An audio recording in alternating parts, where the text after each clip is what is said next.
It is true that some of our prayers are in the first person singular. Elohai neshama shenatata bi tahora hi. God, the soul you have returned to me is pure. Adonai sifatai tiftach ufi yagid tehilatecha. Eternal God, open up my lips so that my mouth may declare your praise. It's true that some of our prayers are in the first person singular, but the overwhelming majority of our prayers are in the plural form. Eloheinu melech haolam, our God, ruler of the world. And the reason for that is very simple. That while it is important that we engage in our own personal spiritual life, it's also essential when we pray to do so in community. Prayer in Judaism is a communal activity. For the last year and a few months, we have been praying together as a community, albeit separated physically. We've been praying together online in Zoom and on the Temple Beth Shalom website and on Facebook. But it's not really felt the same.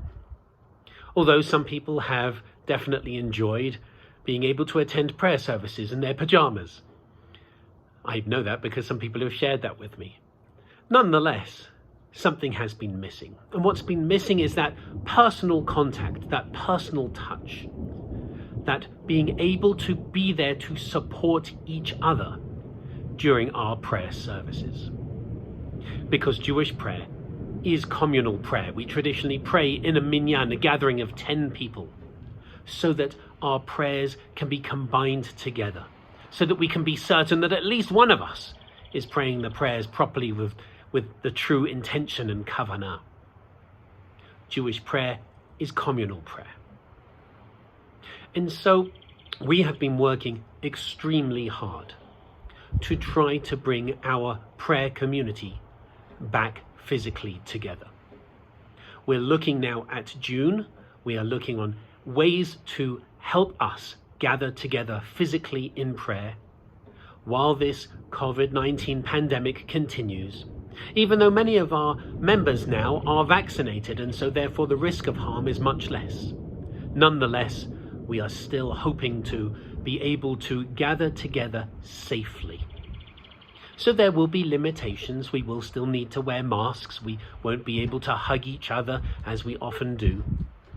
But we will still be able to read our prayers together, sing our prayers together. So I invite you to join us in prayer on Zoom, on the Temple Beth Shalom website and on Facebook for the next few weeks, and to keep an eye out for notices from our community about how we are going to slowly bring whoever wants to back into physical prayer, so that we can be not just a virtual minyan, but a physically present minyan, a community of people, of friends, able to welcome each other and support each other by hearing each other in prayer, by responding to each other's prayer, by lifting up each other in prayer. So I invite you to join us this evening for our Kabbalat Shabbat service. We have our May birthdays this week, and so we are celebrating everyone who has a birthday during May, and I'll give a special bracha, a special blessing for that. Our Torah study tomorrow looks at the book of Daniel, which is very interesting, very complicated, very challenging. And then we have our Shabbat Shacharit service in the morning tomorrow as well. I know it's not the same to be gathered together virtually, but we are still able to support each other in prayer. And as we get through, hopefully, what will be this final month of only virtual services, we'll be able to be there for each other and holding each other in the expectation of returning sometime soon. I hope to see you this evening, and I wish you Shabbat Shalom.